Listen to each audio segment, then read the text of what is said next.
네, 여러분 안녕하십니까. 2월 14일 수요일 아침 매일 성경 묵상 함께 나누겠습니다. 오늘은 마가복음 3장 1절에서 19절까지 말씀을 살펴보겠습니다. 제가 앞부분을 읽어드립니다. 예수께서 다시 회당에 들어가시니 한쪽 손 마른 사람이 거기 있는지라 사람들이 예수를 고발하려 하여 안식일에 그 사람을 고치시는가 주시하고 있거늘 예수께서 손 마른 사람에게 이르시되 한가운데 일어서라 하시고 그들에게 이르시되 안식일에 선을 행하는 것과 악을 행하는 것, 생명을 구하는 것과 죽이는 것 어느 것이 옳으냐 하시니 그들이 잠잠하거늘. 아멘. 한 구절 더 있습니다. 14절입니다. 이에 12를 세우셨으니 이는 자기와 함께 있게 하시고 또 보내사 전도도 하며. 아멘. 오늘 본문의 내용을 중심으로 12제자를 부르심, 12제자를 부르심이라는 제목으로 말씀을 증거하겠습니다.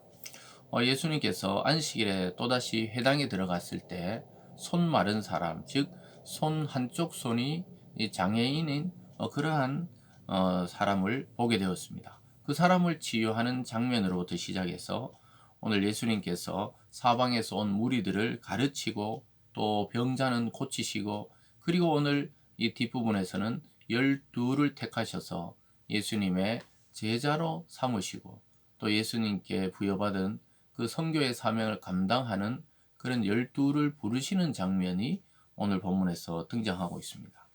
아주 놀랍게도 먼저 안식일에 병 고치는 그 논쟁에 대해서 나타나고 있습니다. 예수님께서는 안식일에 회당에 들어가서 주로 가르치셨는데 회당은 율법을 설명하고 또 듣고 가르치고 이러한 공간이었습니다. 거기서 예수님께서 직접 하나님의 말씀을 가르치려고 들어갔을 때 앞에서는 거기에 귀신 들린 자들이 있었다는 것이죠. 그래서 그 하나님 말씀이 선포되는 공간 안에 그 귀신이 들어간 사람이 있었듯이 오늘도 하나님의 말씀이 선포되는 이 공간 안에 한 손 마른 사람 병자들이 있었습니다.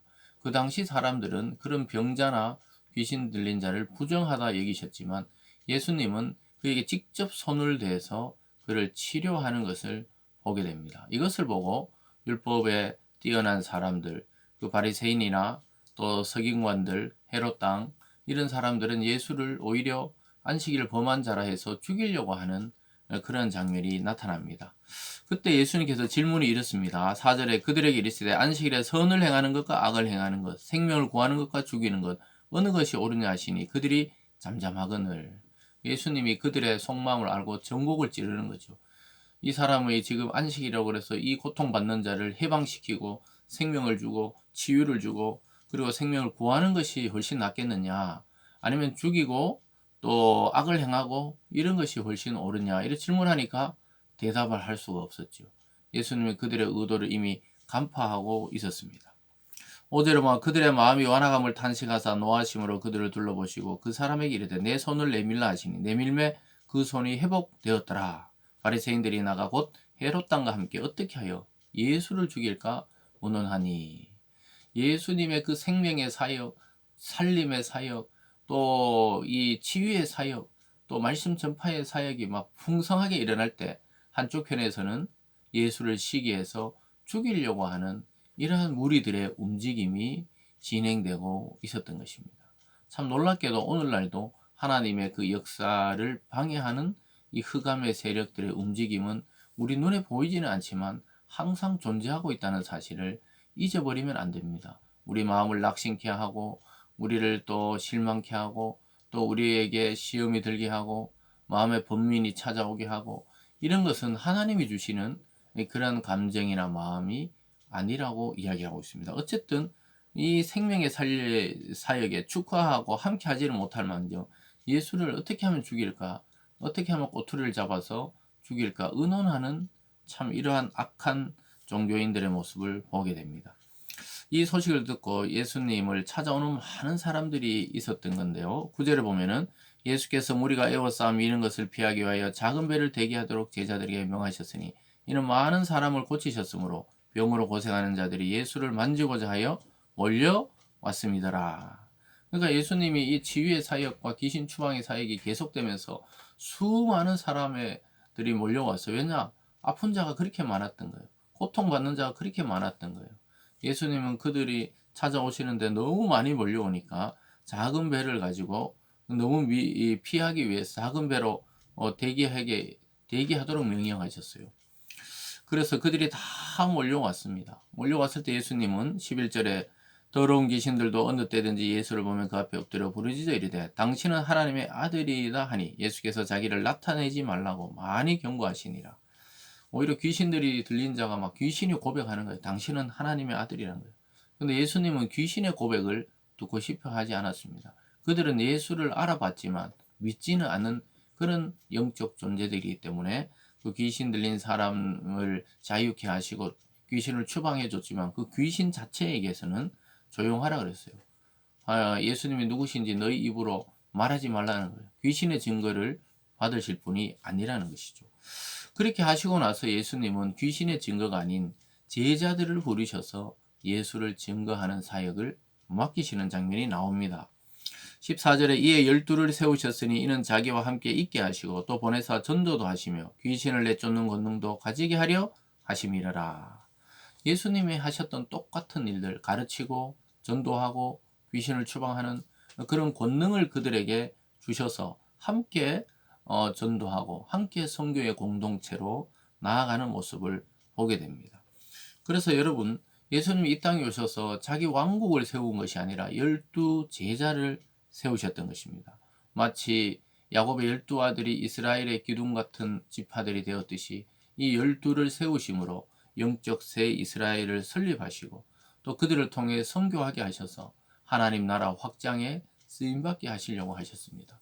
그래서 이제는 야곱을 통한 이스라엘이 아닌 예수를 통한 새 이스라엘을 구성하시고 또 영적 이스라엘을 통하여 온 만방에 복음을 전파하기 위해서 제자를 부르시는 것을 보게 됩니다.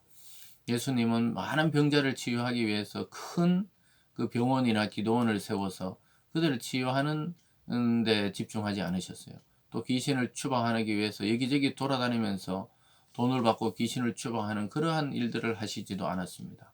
그들에게 찾아오는 자는 치유해 주셨지만 결국은 제자 12명을 잘 키워서 세계 복음화를 준비하고 있었던 것입니다. 사람들은 아니 저런 어부들이나 또 사회에서 눈총받던 그런 자들 불러가지고 제자로 만들어서 어떻게 하겠나 했지만 하나님은 예수님을 통해 그들을 불러서 영적 새 이스라엘을 만드시고 그 12를 통해 결국 가룟 유다는 예수를 팔았지만 어쨌든 다시 마띠아라는 제자를 사도행전을 보면 세우게 되죠. 그렇게 해서 전 세계로 복음을 전파하는 일을 맡기셨습니다. 예수님은 얼마든지 혼자 하실 수 있었어요. 기적과 능력과 이적을 통해 온 영적이고 육적인 존재들을 다 동원해서 하실 수 있었지만 예수님은 그렇게 하지 않고 아주 어떻게 보면 미련한 것 같은 방식, 예수님이 먼저 전하고 그들에게 또 전파하고 예수님이 돌아가시고 하늘로 가시고 나서는 제자들이 또 하고 또 그들이 죽고 나서는 또 다른 제자들, 그래서 저와 여러분까지 오늘 이 복음이 전해진 것입니다. 우리도 예수님이 부른 제자들입니다. 하나님의 자녀지만 또 이 그리스도의 제자로서 우리가 오늘도 이 복음의 사역, 예수님이 이 맡기신 전도하고 또 말씀 증거하고 귀신을 내쫓고 또 그리고 사람들을 축복하는 그러한 권능을 이미 우리에게 성령을 통해 우리에게도 주셨습니다. 이것을 사용해서 복음 전파에 정말 집중하는 우리의 삶과 인생이 되기를 주님의 이름으로 축원합니다. 기도하겠습니다. 사랑의 하나님 아버지, 연약한 자, 약한 자를 우선적으로 돌보시고 치유하시고 회복시키시며 가난한 자를 돕고 또 이웃을 자기 몸같이 사랑하신 이 예수 그리스도의 이 삶을 우리는 오늘 이 아침 보게 됩니다. 그 당시 종교 지도자들, 권세 있는 자들과는 전혀 다르게 진정으로 하나님의 자녀들과 백성을 사랑하는 주님의 모습, 또한 그들을 더 확대시켜서 이것을 증거하기 위해 12를 세우시는 주님의 이 거룩한 사역을 우리도 본받아 살아갈 수 있게 하여 주시옵소서. 감사드리며 예수님 이름으로 기도드리옵나이다. 아멘.